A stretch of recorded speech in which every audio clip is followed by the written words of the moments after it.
Hello everyone, my name is Mogens Møller, and I'm going to tell you about how to compete against the big ones in the world of e-commerce. Yeah, so I'll just start by telling you a short story. This is Berit and Flemming. They own the bricks and mortar shop called Søvn and Comfort in Holstebro in Denmark, where I'm from. It means sleep and comfort. They are selling like everything you can imagine to the bedroom, like beds, pillows, wall stickers, all this stuff.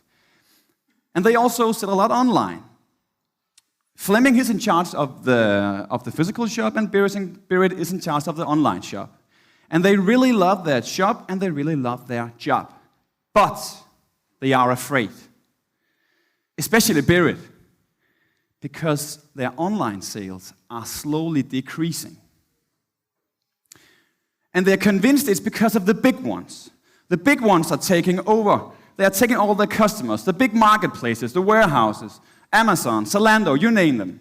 And this is the situation today for a lot of online stores. They fear the future. They thought that online shopping was the future for them. They thought that this was like an unlimited growth, a source of growth, but not anymore. I speak with e-commerce managers every week with these concerns. And I don't have the magic formula for this problem, but I do have some strategies on how you can lighten up the future for these online stores. Yeah, sorry, you might need to turn it down a bit. I have a tendency of speaking pretty high. And it's these strategies I will present for you today. Cool? Now might be the time for me to just introduce myself a bit. My name is Mogens Møller. I'm from Denmark. I run a SaaS business called Sleeknote. We help e-commerce websites engage with visitors and turn them into customers. We got a lot of customers, but that's pretty boring. Instead, I want to show you this picture, because this is my new hero. Not Carl, of course, not Carl, but the girl. This was our tour guide 2 days ago when we were in Tallinn. She gave an amazing introduction to Estonia and to Tallinn. So I'll try to do the same now. Instead of talking about Sleeknote, I'll give you a 1-minute introduction to Denmark and Danes.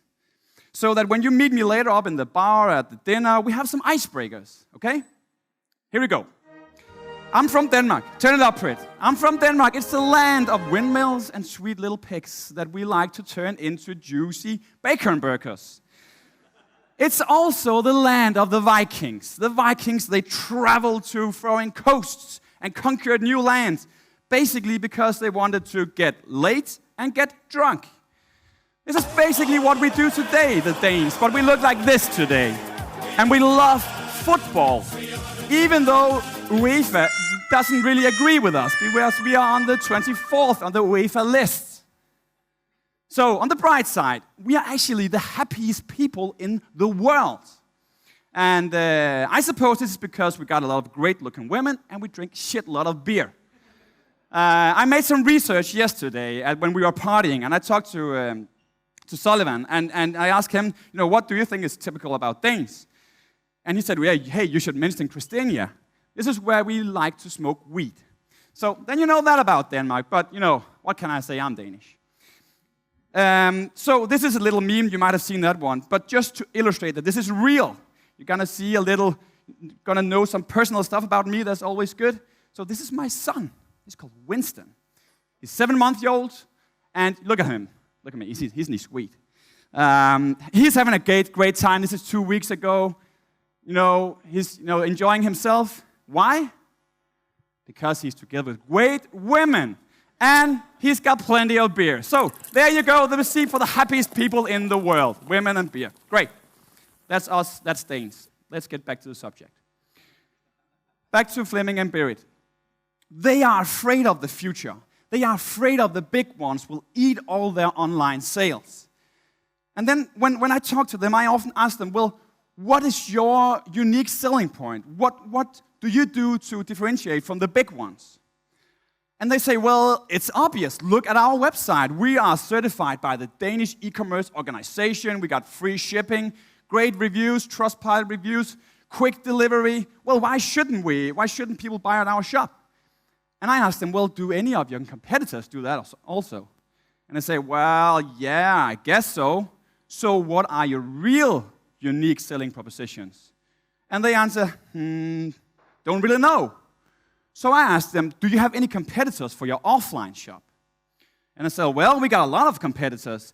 We got like big companies like IKEA, Coop, Denmark, Bilka, that's some of the big chains in Denmark. And then I asked them, what do you do to differentiate from these? And they answer, well, it's pretty simple, because we are the experts on everything that you can put in a bedroom. So we do anything we can to help people in our offline shop to find the products that matches their needs.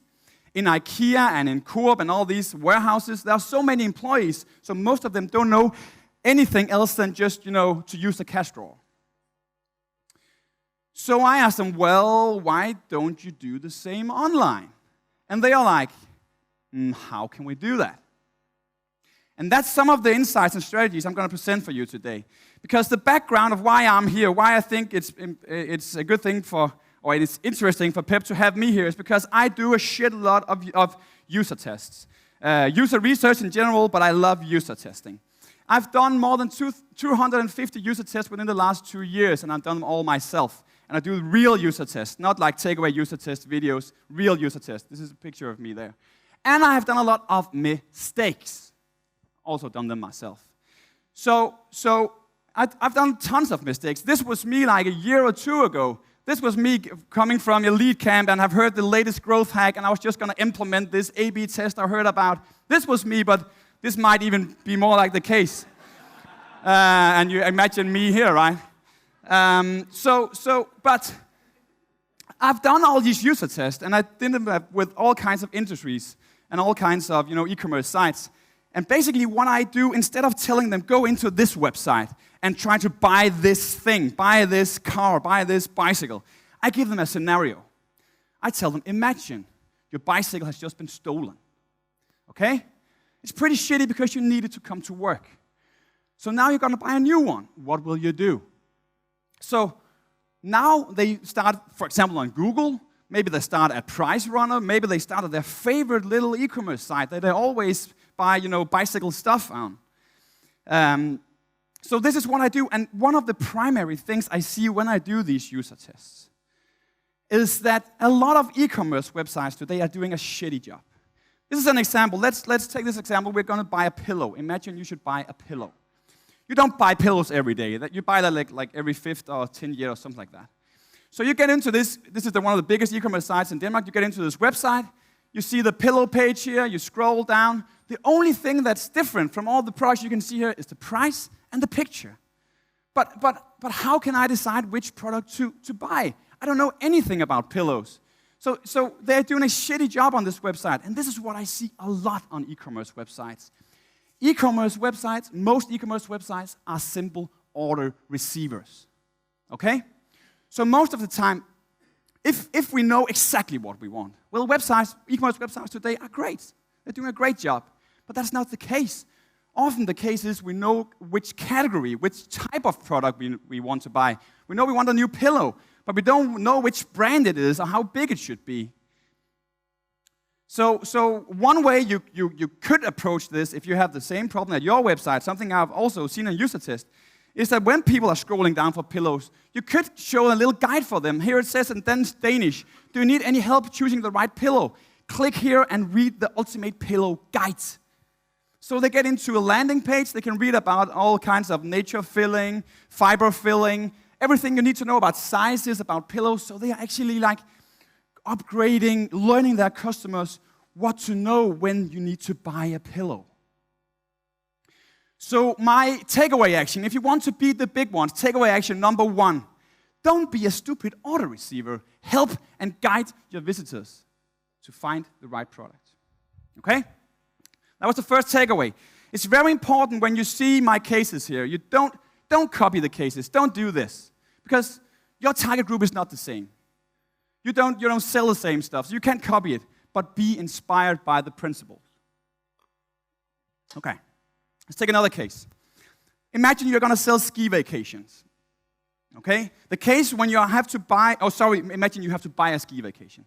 The case is often that you have some kind of idea where you should travel to. It's the same with summer vacations. You have some kind of idea where to travel, but you don't know the exact destination. So maybe, for example, for us, it would be like we know that we are either traveling north to Sweden, Norway, Finland, or we're traveling south to Austria, Switzerland, France. So what does the big one, what does the one big website here that's selling ski vacations? This is one of the biggest in Denmark. When you reach their front page, the only thing you can do here is that you get a drop down of all the destinations. What use is this? I don't know where to travel to. I want to be guided. I want to be helped earlier on. So I can make a decision here. So what we need to do in this situation is we need to create personas.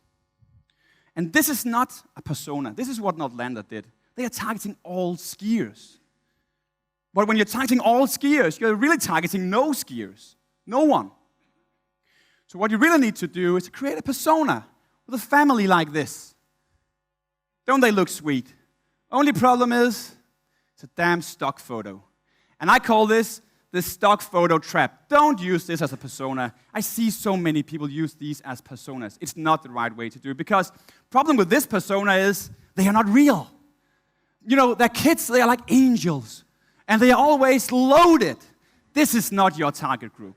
This is not your target group. You shouldn't target these. What you should do is you should target a family like this. This is me driving at the Autobahn last year. It's my wife sleeping in the back seat with my daughter, and in front of, just besides me in the front seat, there's my little son. This is the situation. This is the group you're targeting. And when we are on the Autobahn, Andre can tell you about that, and you hit Munich, this is real life. Traffic jam. And then this is not the situation anymore. This is the situation. Your little baby just pooped in his diaper, and there's traffic jam. There's nowhere to do that stuff. So, yeah, you imagine it smelled pretty awful in the car at that time. So now we can begin to create a persona. Now we can figure out, okay, facts is very simplified, but facts, Møller Byskov family, first time skiing with the kids, needs and wishes. We need a great kids area, no drunk Danish after skiers, close to Autobahn, super good supermarkets. These are the important factors for us. And when this in the back of your mind, then we can begin to create a landing page that makes sense. This is an example from one of my clients in Denmark. We had this target group. So we did something like this, where you're up here in the top, we have all these parameters. I'm sorry it's in Danish, but I can translate. It says, perfect for beginners, not important, either important, no, not important, or very important. And then the last one over here is very important. So then you can, shift the radio buttons all the way here. You see it in action here. This is one way of if you have the same target group, you could consider testing this on your website, because now they are updating the destination list here depending on what I've selected in the top. When we implemented this at Højmarkreiser website, we saw a 19% uplift in bookings. Okay? Remember the smart German guy, you heard it yesterday. He's actually one of the most intelligent people I know. Remember, golden nuggets, don't copy this. Don't copy this. Only if you have the same target group, you can consider testing this on your website. Okay? So takeaway number 2, know your customers and make real personas. Okay, and when you are talking about knowing your customers, ask them, what do your customers love? What do your customers hate? What is important to your customers? What is not important to your customers? How is your customers' everyday life? What's your customers' pain and the important ones? What exact problem are you solving for your customers? What information do your customers need to make a buying decision? When you ask these questions, you go from targeting all skiers to the happy stock family to real family with real needs and real problems. Okay? Another case, scuba diving masks. One of the biggest scuba diving masks in Denmark is called Kingfish. So Kingfish, I had them in a user test, and I had this young guy. He was 23 years old. He was user testing this site, and I set out the scenario that you are going to travel to Thailand, and it's the first time with your friends. What will you do? So we started at Google, typing in scuba diving masks, and he came to this page.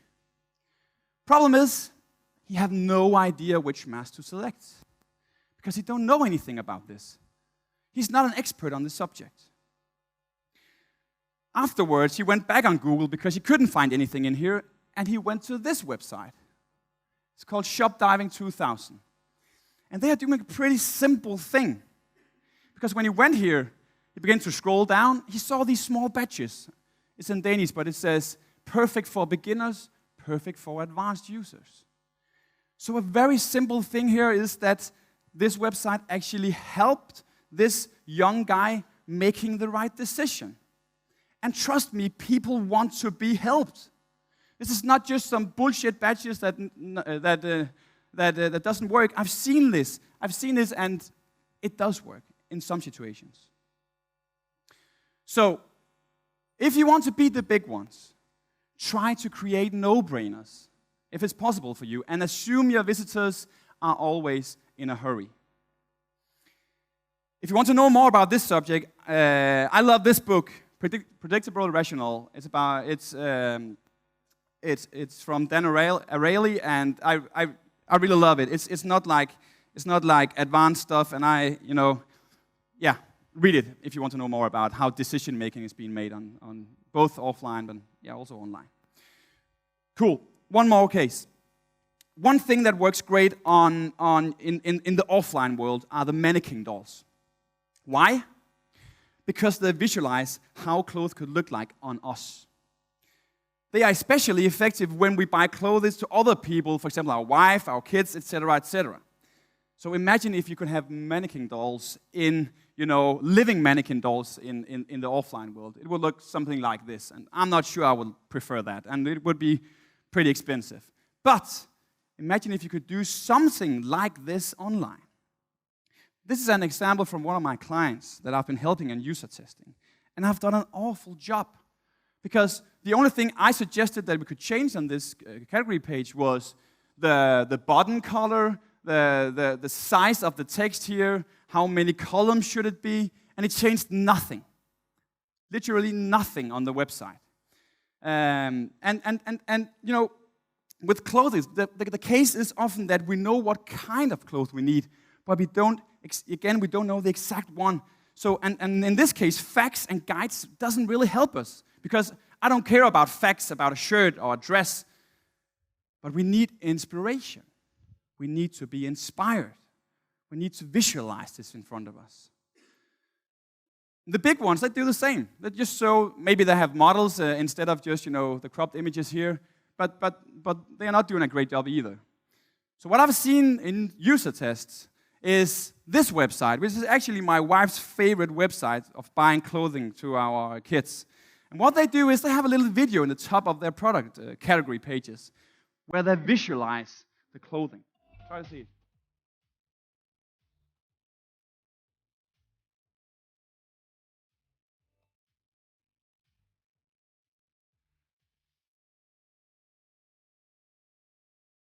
And the idea here is not that you should create a perfect video, professional film. The idea is that you should try and figure out if it's possible to visualize the products you are selling or the products your clients are selling. Another case here is in fashion, a website called Aware, where they're also showing this clothing on different people, and you can do it also with furniture, show pictures of how it looks like in a living room. In this case, they're actually doing something pretty smart, from my opinion. They're showing these overlays in top of the YouTube video, so that you can buy the clothing you're seeing in the video. If I had to create this, I would have this little save for later button here, so I could see the video through and then shop the clothing afterwards. Okay? So, if you want to be the big ones, takeaway number 4, inspire your visitors and help them identify themselves, their wife, their kid, etc., in your products. Okay, I'm about to soon end my presentation, but just to end the presentation here, again, underline, don't copy the examples, be inspired by the principles, and of course, think about process. Because how can you think process into, this knowing your customer thing? And I'm not the expert on that, but I can give you 3 things that we do in my company, which we are really happy about. We do one thing, we we send auto emails after every new order with relevant questions to our clients, to our new customers. And we ask them this. This is an email that is sent. We ask them, where exactly did you find out about us? Which other questions did you consider? Which other options did you consider before choosing us? Which questions did you have but couldn't find answers to before buying Sleeknote? What's the one thing, this is a good one, what's the one thing that nearly stopped you from buying from us? And how would you describe Sleeknote to a friend or family member? We are doing that because we are a SaaS company. It might not make sense in e-commerce, but the other ones would. We are getting so many insights about how our customers are, why they nearly stop buying from us. That's gold. You should really, consider sending these emails. And if you are like a big e-commerce site, well, maybe you can't send to everyone. Maybe you have to, make a survey and get the data in there, very structured, stuff like that. We just send the automates and people respond to that, and then I love reading that. If you want more inspiration on this, I would recommend the book called Roadmap to Revenue by Christian Chivago, How to Sell the Way Customers Want to Buy. The second one, we do telephone interviews with our customers every quarter. We decided to do this like half a year ago because we are 5 founders in our company, and we don't have direct contact with our customers anymore because now we're grown. So, but we are still the ones that are, making the vision of the company. We are the ones that are deciding what to implement, what to do on our websites, but we don't have direct contact with our customers anymore. And I think that's dangerous for a company. So we decided to make every one of us co-founders to have one whole day scheduled every quarter where we do nothing else than talk to customers. We can normally do around 15 customers one day, and it's gold. It's really gold because you get more customer-centric and you get to know your customers better. The last one, and you can ask these questions, of course. If you want some inspiration on this, you can read a Groove blog. You can see it in my presentation afterwards. The last one, of course, do user testing. At least every half year. And don't do 20 user tests. Do 5, do 10, it's enough. And you get plenty of user research that you can, prioritize and maybe afterwards implement. Okay, and you were asked yesterday, Carl, about, material on this, and I just added this to my presentation. I would recommend everyone to read this. It's very easy to read, and it's just the basics about user testing. Okay, I think I got 1 minute left, and I'll just end by showing you this little video. You can turn up the sound a bit. What's your postcode? Oh, it's a GU749ZT. Welcome back, Nick Forever. Okay. Please listen carefully to this bread license agreement before continuing with your purchase of a loaf of bread. If you do not, blah, blah, blah. You also agree not to use any bread-based products for any purposes prohibited by United Kingdom law, including without limitation of design, development, manufacture of missiles, chemical, nuclear, or biological weapons. Tick. I'm afraid you've timed out. What? Sorry. Hello? Excuse me. Oh, yeah, hey. Just one loaf, sir. Yeah, we just... What's your username? It's Nick Forever, but number 4, not the... Gotcha. Yeah. OK, I'm just going to check that you're a real person. Could you say that for me? That's not even a word. OK, how about this one? You know what, forget it. Or this one? Potter Mice. You're in. Great, I'm in. £8.85. It's supposed to be 98 pence. Plus express delivery. What's that? Oh, well, it's express delivery. It's fast. So there's, Standard. Standard. Standard delivery. That's £4.99. Why? Bread insurance. You didn't untick the don't decline bread insurance option. You know what, I think I'll risk it. It is quite close to the sell-by date. Don't care. 98 pence it is. If you want to pop back in 5 business days, it'll be ready for your collection. Well, I need it now, obviously. Oh, OK. You want the take-home today price? Well, that's £3.27. You know what, I'm going to go. Come back soon. I won't. Yeah, so my point is here, don't be a stupid order receiver. Help motivate and inspire your visitors to make the right buying decision. Thank you so much.